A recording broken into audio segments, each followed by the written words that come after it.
everybody, it's Adrienne and Alyssa for WDW Round, and today we are continuing our Disney 101 video series, talking a little bit more in depth about Fastpass.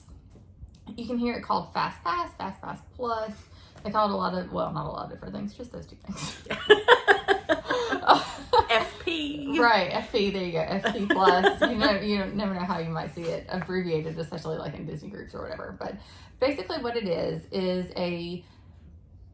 a perk, I guess, put into place by Disney that allows you to essentially skip the line for... shorten the line. Shorten the line, yeah, shorten the line. We'll talk about that a little bit more in a second.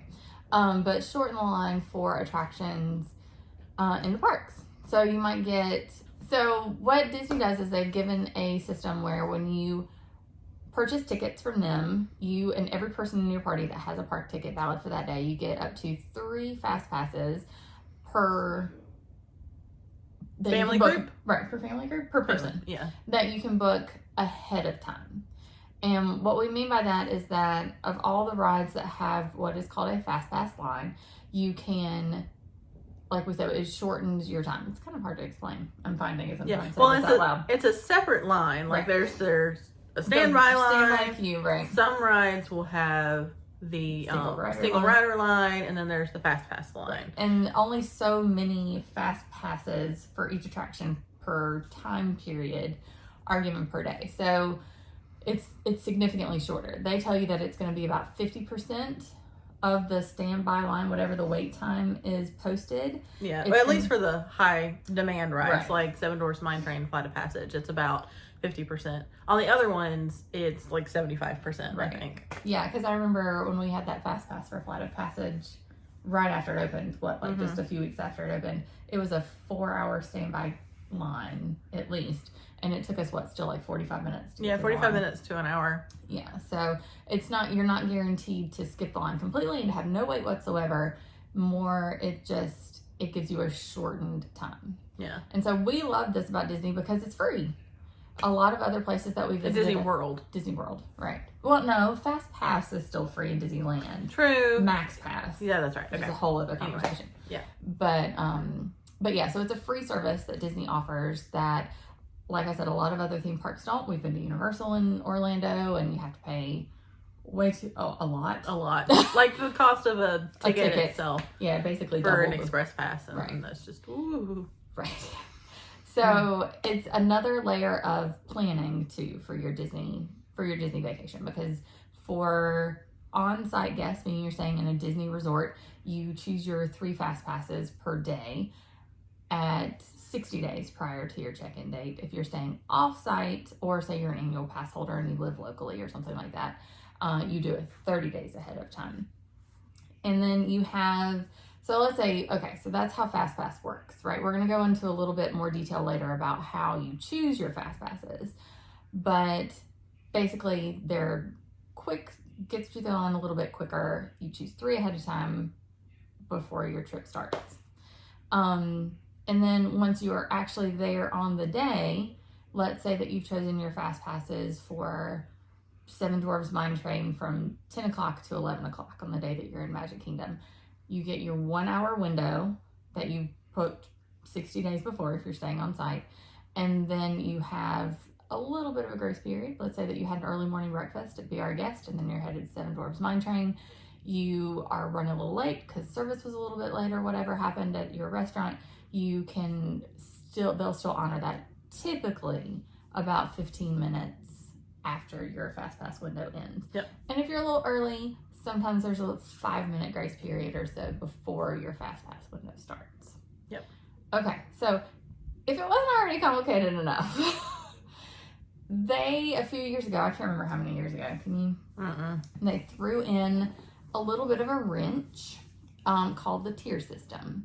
Basically what they decided is in that 3 of the 4 parks, Magic Kingdom is not included in the tier system, you can choose 1 attraction from tier 1 rides, which are the high priority rides. So you're talking your Flight of Passage.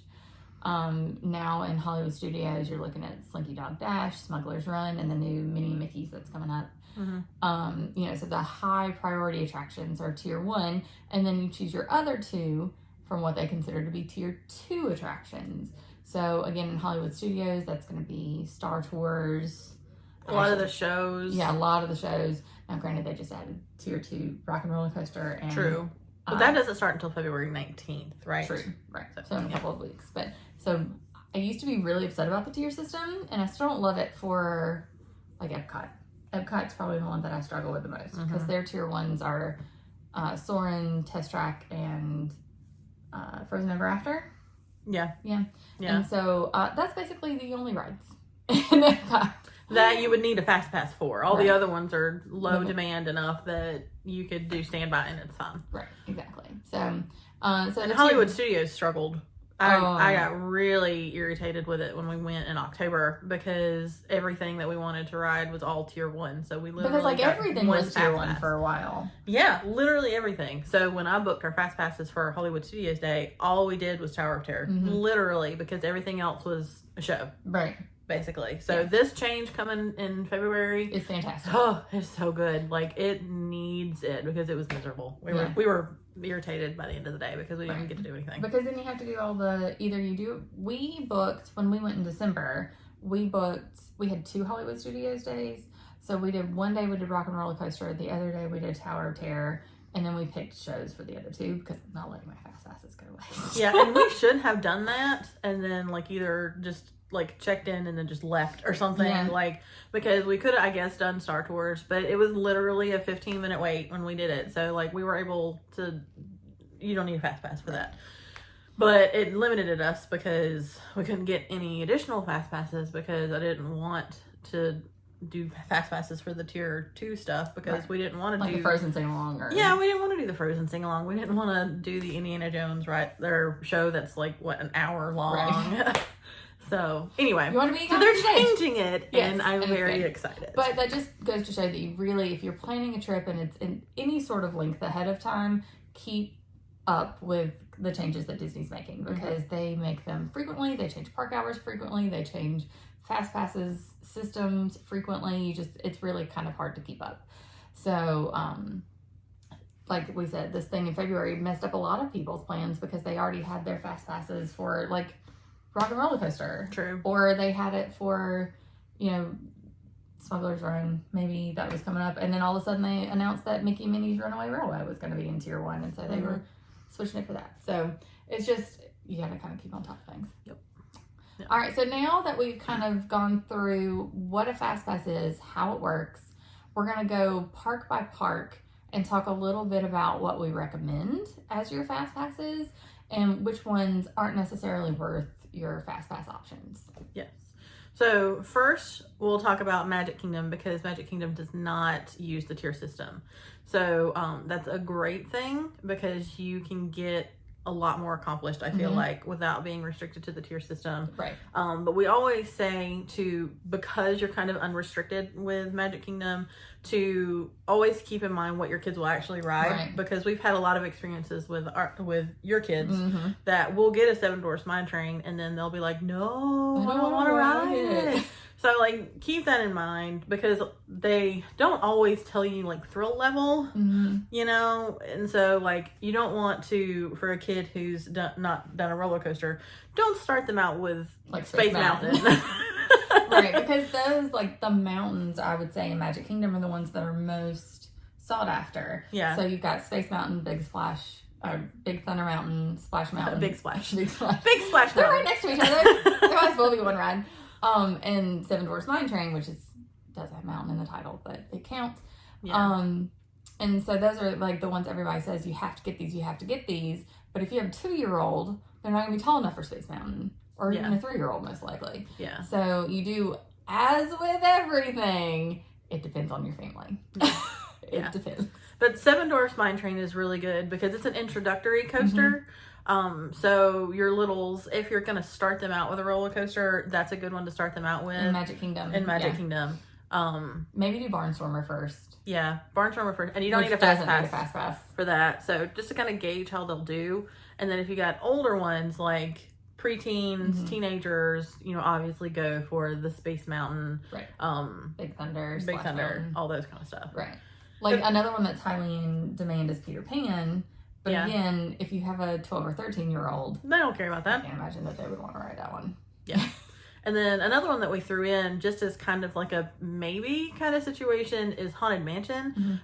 Because it's kind of hit or miss as far as like line length is concerned.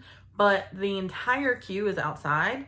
So if you're like midday and you don't want to stand out in the heat, then get a Fastpass because that'll get you through that line quicker. But if it's in the evening, you know, you may not need it. Right. All right. So Animal Kingdom, we talked about how Animal Kingdom is one of the parks that has a tier system. And right now their tier system works as the 2 attractions in Pandora are their tier 1 and everything else is tier 2. So I like this system. I really do. This is where tier system works. Obviously, we're going to recommend Flight of Passage. It has consistently the longest line of any attraction in all of Walt Disney World. I think it beats out Smuggler's Run for sure. Which makes no sense because it has a higher seat capacity. It does. I don't understand it, and I probably it just never breaks will. down more often. You think? I do. Okay. I do because if a whole so let's say it's Smuggler's Run. If one of their little cockpits goes down, that's 6 people. True. But if one of Flight of Passages goes down, that's what, like 20, 30 people or something like that? I don't know how many it seats, but anyway, but that one's very, very high demand, and you don't, I mean, the queue is fun. It's fantastic. You need to do it at least once, but don't wait in a 4-hour line for that. Right. Like, it's not that cool. I mean, it's pretty cool. It is pretty cool, and I like what Disney is doing by making interactive queues.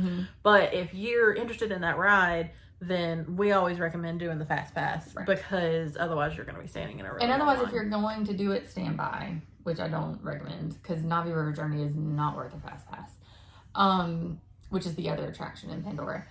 Do it either first thing in the morning where the queue is going to go quickly or last thing in the evening where again they've shut down the Fastpass queue and so only standby is going through so you can go through it more quickly because the queue really is beautiful. It is. And you get the most impressive animatronic Disney World has ever, well, I don't know.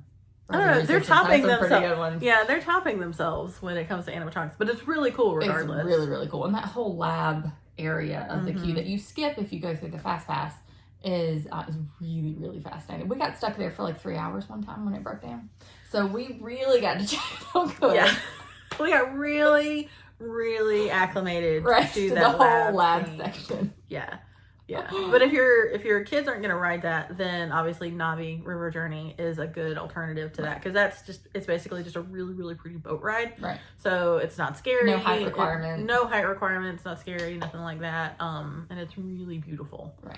And it also has really impressive animatronics too. It does. It does. The shaman's in there. Yeah. And that song will get in your head forever. So tier 2, we recommend Everest, Expedition Everest. It's probably my favorite coaster in all of Walt Disney World, honestly. And it's fantastic at all times of the day. So I love the ride. I just love it so much. Also, the safari is another one of our recommendations for tier 2, Kilimanjaro safaris. And that's good if you have littles that can't do or won't do Expedition Everest. Right. It's basically a safari through their zoo because Animal Kingdom, if you don't know, basically has like crazy animals. Like it's just like it's really a safari. Like obviously I guess a smaller version of it, but it really is a safari, and you're like you really on a giraffes and yeah. It's fantastic. And it's really educational too. Like you'll learn what the African word of things are, and it's always money. That's an ostrich. It's our favorite piece of trivia. Yeah, and your experience will be different every time because like sometimes the hyenas are sleeping, or sometimes they're eating, or sometimes you can't see the lion, sometimes you can, depends on the activity. So every time that you go through, you'll probably see something that you haven't seen since the last time. Recommendation for that one is if you're going to make a Fastpass, I would do it your first one because before it gets too hot, because that's when the animals are really, especially lions, if you're interested in seeing the lions, that's when they're really kind of out and moving. We did one in the rain one time, me and Zachary. It was just me and Zachary. And that queue is also outside. It's covered, but it's outside. When we were fans, right? But they do, but when we had a Fastpass for that when we went in October, and it was so hot that, like, funny anecdotal story. this was our honeymoon, so it was so hot that the lady behind us, like we had bought those little individual fans, and we were fanning ourselves, and the lady behind us, the sweet little grandma, taps Sean on the shoulder, and she was like, can I see that? Aww. And so she took his little portable fan and was like fanning the back of his neck because it was so hot. I thought she was gonna borrow it for her. No, it was even sweeter than that. Let me help you out. Yeah, she was like, because she could see. So again, if it's hot, that's a good one to get a Fastpass for, because that queue is all outside too. Right, absolutely. Other good ones are Cali River Rapids, but you're going to want to watch your time of year and your time of the day if you're going to do that one. It is a water ride. You will get wet, very wet, more so than Splash Mountain, I think. Mm-hmm. And so you're going to want to, we had a Fastpass one time when we went in, was that our January trip? Like, I swear, we made one at a really weird time. And I was like, what? Because we were like, we've never done this ride. We should do it. And so we got a Cali River Rapids. I must have not been there on that trip. It may not have been because I don't do water rides. I don't like to get wet. So I'm like a cat, like a human version of a cat. I don't like to get wet. So I don't think. But we skipped it completely because we're like, no. I don't think I've done Cali River Rapids since we went when I was in high school. Right. Like when I was like 14 and like mom made us kind of situation. Another one that we skipped Dinosaur. Oh, right. Dinosaur's a good one, but that one's also kind of like Haunted Mansion in that like sometimes you don't need it, sometimes you do. It's also a thrill ride, so little ones don't need to ride that one because it's pretty intense. Right. But you've got thrill seekers. But if you have a dinosaur lover and they're up for it, they would really enjoy it. But it is really intense. It is. It moves a lot. And it's dark and like dinosaurs come at you. Right. And, so anyway. Yeah, but agreed. And that one's a good one. If you're not going to get a Fastpass for it, go towards the end of the night. So Christopher and I did. It was like a 5-minute walk on every time. Yeah. So like to recap, so if you have thrill seekers, then you want to do Flight of Passage, Everest, Dinosaur. and then Dinosaur. Right. If you don't have thrill seekers or you have littles, Navi River Journey, the Safari, and is that it? I think that's it. Yeah. Maybe and then Cali throw River one in for Rapids. you. Yeah. Or maybe Cali River Rapids. I worry about that one though. I still haven't taken my kids on it because the strap system, like, it worried me. Even when they hit the ride height, I was still worried about that they wouldn't like slip out or that they would freak out and I wouldn't be able to be close enough to like comfort them. True. So my kids are So anyway. And you can also get a Fastpass if you don't want to do, like, if you want to say that, you can also do a Fastpass for Rivers of Light, which is their water show. Nighttime show. Yeah, the nighttime show. Which you can also do dining packages for that. So which we've done. Yeah, we've done that. So if you want to save your Fastpasses, say you have the thrill seekers who want all the intense stuff, then don't do a Fastpass for Rivers of Light. Right. Because you can also do a dining package, and all it does is it just gets you better seating. Right. So. And you don't have to wait. It works the same as a Fastpass. You just get food with it. Like we went to Tusker House, I think. Yeah. Which, and you can't save when you do a dining package, because I remember asking, can we use Tables of Wonderland or can we use our annual pass? Right. And you can't use any of those discounts for dining package meals. Right. So. But it's worth it if you want an extra Fastpass. Yes. Yeah. And really want to see the show. It is pretty. All right, so next park we're going to talk about is Hollywood Studios, which I feel like we've already talked about a good bit, but it's been so exciting lately with all its new attractions and opening. All right, so as of February 19th, 2020, whenever it is that you're watching this video, there will be 3 Fastpasses in Tier 1 available to book.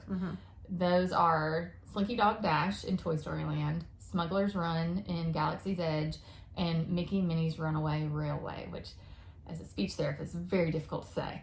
The Mickey and Minnie's Runaway doesn't open until March 4th. 4th, I think. Yeah, March 4th. Yeah. So you can book it then, but obviously it's not open. But as of February 19th, the other 2 are considered Tier 1s.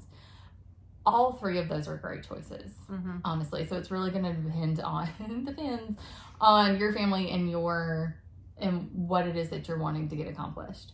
Us, like, I'm a Smuggler's Run girl. But if you're, like, let's say you don't have Star Wars fans and you want to do another kind of introductory coaster with your kids, then Slinky Dog Dash is going to be a good choice. I feel like Mickey and Minnie's Runaway Railway will also be a good family choice. Yeah, probably. Yeah. We don't know much about it except for the fact that it's a trackless ride, similar to Rise of the Resistance. So there is a height requirement, but I don't remember what it is yet. But I mean, it's Mickey and Minnie, so they're not going to make it scary. Yeah. I don't think. So any of those are good choices for tier 1. Tier 2, you're going to look at either Tower of Terror, Rock and Roller Coaster, Toy Story Mania, Alien Swirling Saucers in Toy Story Land doesn't need one. It's rarely above 25, 35 minutes. Yeah. So you don't need to worry about that one as much. And then all of the shows in Hollywood Studios. Yeah. You don't need a Fastpass for shows unless, like we've done it, this isn't in Hollywood Studios, but we did a Fastpass for the Festival of the Lion King in Animal Kingdom one time. Yeah. Just because we needed to use a third Fastpass. Yeah. And it just gets you a little better seating, and you don't have to wait as long, and you don't have to like fight for seats and that sort of thing. Yeah. But it's definitely not necessary. We recommend rides over shows for sure. Yeah.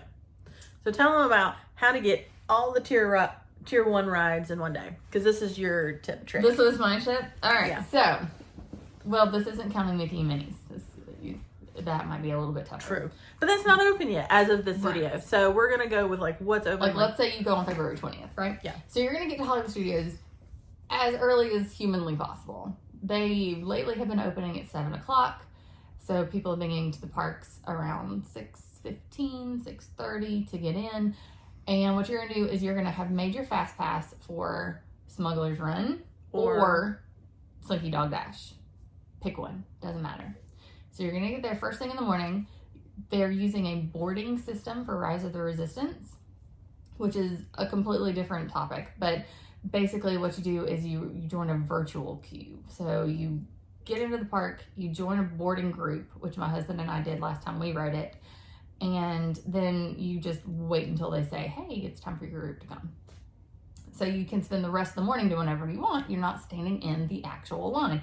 I love it. I know a lot of people hate it. Because you do have to be up there early. But that's also dependent on how things are going in the park that day and how busy it is. We were there Christmas break. Didn't get into the park until, and this was 2 weeks maybe after the ride had opened. Didn't get into the park until 10 a.m. Got a boarding group. It was a backup boarding group. But the ride ran smoothly that day and we rode by 5 p.m. that evening. So, yeah. Side story. All right, so you get into the park. You get yourself a boarding pass for Ride of the Resistance. You have a Fastpass for, let's say, Slinky Dog.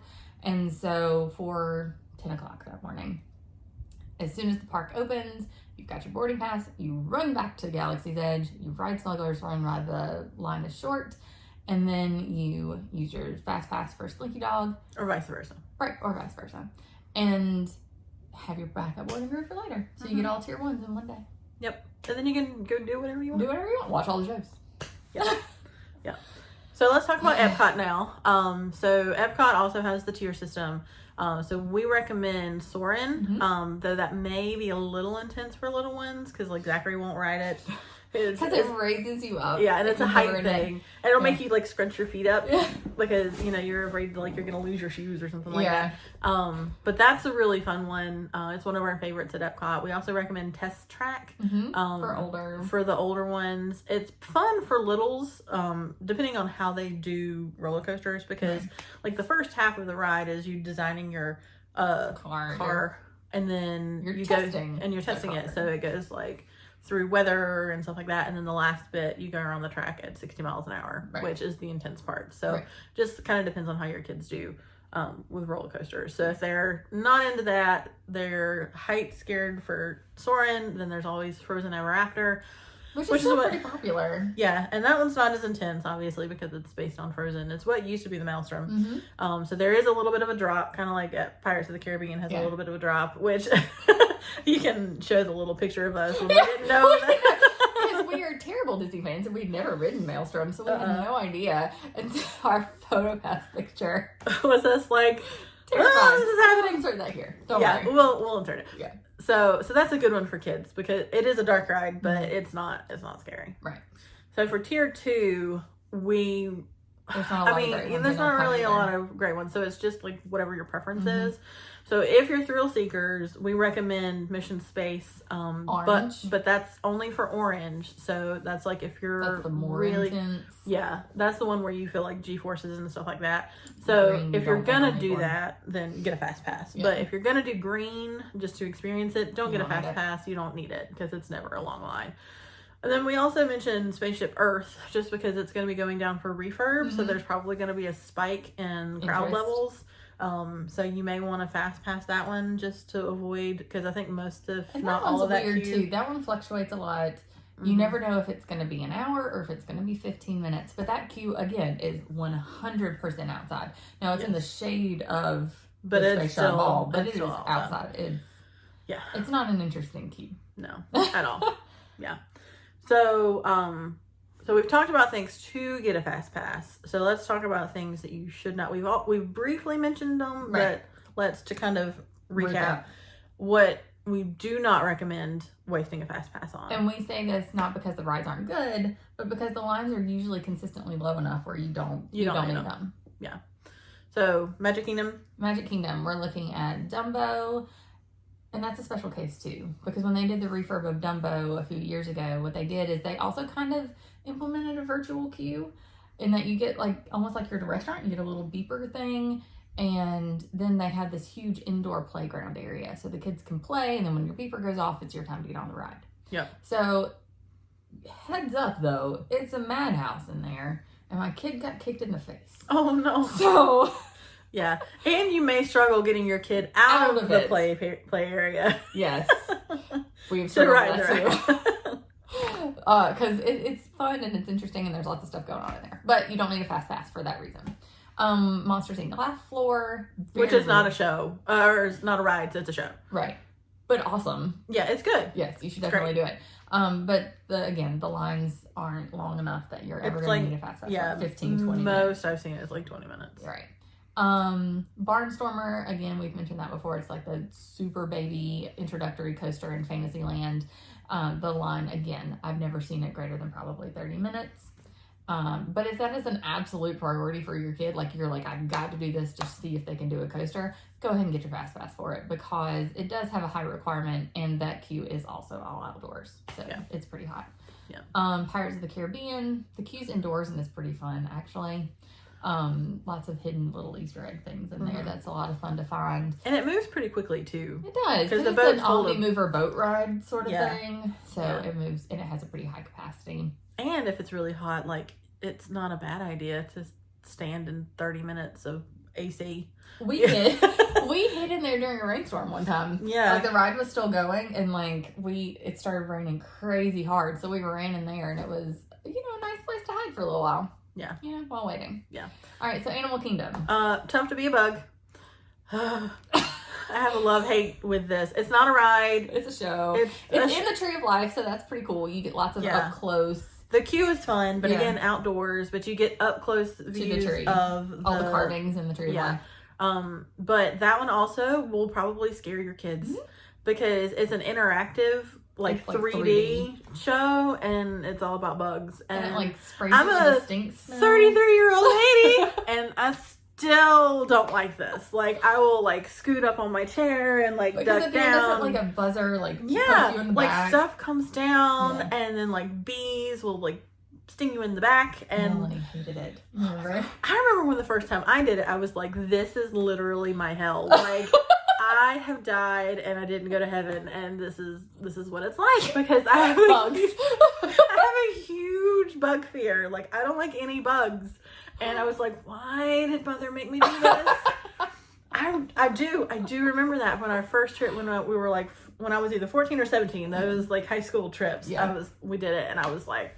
Never again. Never. But basically, like we've said this whole video, any of the shows, even in Animal Kingdom, you don't need one for Up or for Festival of the Lion King or Finding Nemo, any of those. They're all great shows, but you don't need a fast pass. It's just not necessary. Because it's not going to get you in, it's not going to like, you're not going to have a quicker show. You're just going to have better seats, which, it just depends. All right, so Hollywood Studios, the only one that is a ride that doesn't necessarily need a fast pass is Star Tours, which surprised me because I thought like there would be more interest in Star Wars once Galaxy's Edge opened. It has been. Huh? It's the old thing. Yeah, it's the old Smuggler's Run is basically an updated Star Tours anyway, so it's great. Don't get me wrong, I'm not complaining, but it's still, you're looking at 15, 20-minute waits all day long, so it's just not necessary. And then once again, any of the shows. Like Indiana Jones, Frozen Ever, Fantasmic, Beauty and the Beast, all that kind of stuff. Those are just shows, so you don't need them. And then at Epcot, literally everything we haven't talked about already. Yeah, we did. When we went to Epcot on our honeymoon in October, we were just like killing time. And we had like 10 minutes before our Fast Pass for Spaceship Earth. And so we were like, let's go do Journey of Imagination with Figment. And literally, why not? Did you like it? Yeah. I was like, I've never done it before. And there was literally no line. We walked in the door. We walked through the queue. It was nobody. So we just, like, we were almost, I had this half of, like, a thought. I was like, is this even operating? Because there was nobody in front of us. So we just literally fast forward. I'm kidding. Because there was nothing else to get. Because they took away character spot, which is what we used to use. Yeah. So anyway, don't waste a Fast Pass on that. For one, I mean, it's a silly ride. Yeah. Like, it's not really worth the Fast Pass anyway. It's kind of a one and doneer for me. Agreed. Please don't sue me, like, because it's Figment. But yeah, I wanted to do it because I hadn't done it before. Listen, we love Figment, but he deserves better. Yeah. So don't waste a Fast Pass for it. Living with the Land is another one. It can get kind of busy, like if Soarin' goes down. Or if it rains. Those can get busy. But you can't predict rain when you're doing Fast Passes. Right. So not a pre-planned one anyway. Yeah. Mayship Earth. Mission Space. That's what I meant to say. Oh, okay. Mission Space Green. Again, we talked about that already. Orange only. If you're going to do green, the line's going to be really short. Grand Fiesta Tour doesn't have a Fast Pass. Oh, it doesn't? Mm-mm. Oh, okay. That's another walk-on. Yeah, it's good. That's in the Mexico Pavilion. It's super cute, but I don't think it even has Fast Pass key. Turtle Talk with Crush does, but it's a show. You don't need it. Yeah. The Seas with Nemo and Friends is this cute little clamshell ride. It's adorable, but I don't know if I've ever waited more than 10 minutes for it. So, not necessary. Yeah. All right. So, are you ready for more information? Because it can get more complicated. Like Disney World vacations can be. Right. So you've picked your 3 Fast Passes and you've used all 3. Let's say that you got to the park and you booked yours from 9 to 10, 10 to 11, 11 to 12. Now you've got your whole rest of the afternoon and you're like, well, crap, now I gotta stand by all day. No, you don't. Yep. What Disney has done is they have allowed that once you have used every single one of your Fast Passes that you originally planned, as soon as you touch your Magic Band to that 3rd one and you're in line, in the Fast Pass line, get back on your My Disney Experience app and you can book another Fast Pass. Whatever is available in the park that you were in that day, actually not even in that park. Let's say you want to go to, we were at Epcot one time and wanted to go to Hollywood Studios. And so we had used, I think we were at Soarin'. Second we got through the Soarin' line, I got on the My Disney Experience app and got us a Rock and Roller Coaster. Yeah. But that's also if you have Park Hopper. Right. Good point. Excellent point. Yeah. So once you've used all your 3, you can continue to book throughout the day so long as there is availability. So that's great. We've booked up to 7. I watched a YouTube video the other day with that all ears net that I was telling you about. Mm-hmm. She used 27 maybe in a day. Wow. 29 in a day. Now granted, she's a single person looking for one at a time. Yeah. But that was her strategy. She got in line, scanned her Magic Band, went on the app, booked her next one, went to the next one. Yep. It was and always keep refreshing too. Like, don't just get discouraged if there's nothing, because people change their Fast Passes all the time. So just keep refreshing, and you will more than likely find something, unless it's like Christmas Day, and then good luck to you, because you're not gonna run nothing, right? Because it's gonna be so crowded. So anyway, that's our tip for getting more than your 3 Fast Passes. I also wanted to mention too that we talked a little bit about having a dining package as an extra Fast Pass, and you can use dining reservations strategically for Fast Passes that I kind of wanted to mention too. Like, let's say you want your Magic Kingdom and you have an 8 o'clock Be Our Guest. Don't make a Fast Pass for 7 Dwarfs, because the second you finish with your breakfast, you can literally come out of the restaurant and stand in the line and you'll be one of the first people on. Yeah. We did the same thing in Epcot for Frozen Ever After it had just opened. We booked an 8 o'clock breakfast at Akershus, which is the princess meal in the Norway Pavilion. Second we finished our breakfast, we came out and we were like the second or third family in line. So you can kind of get on immediately. Yeah. So just a little extra tip. Yeah. So we hope that's helpful. It can be complicated. Talking about fast passes and Disney World in general can be very complicated in the planning process. So we hope that's helpful. And then we've got resources on the website as well. Absolutely. At WDW Bound. We've got things that you should use a fast pass for, things that you should not use fast passes for. We've got all those. How to maximize your time on busy days. We've got lots of information on the website. And please we always tell you to connect with us on Facebook or Instagram or Twitter, wherever. You can always private message us if you have any questions so that we can kind of help walk you through it. Oh, yeah. Because it can be complicated and we want to make sure that it's not complicated. Right. And that you have a good time. Exactly. And enjoy your trip. All right. So thank you guys again so much for watching. Please like and subscribe and we'll see y'all next time. Bye. Bye.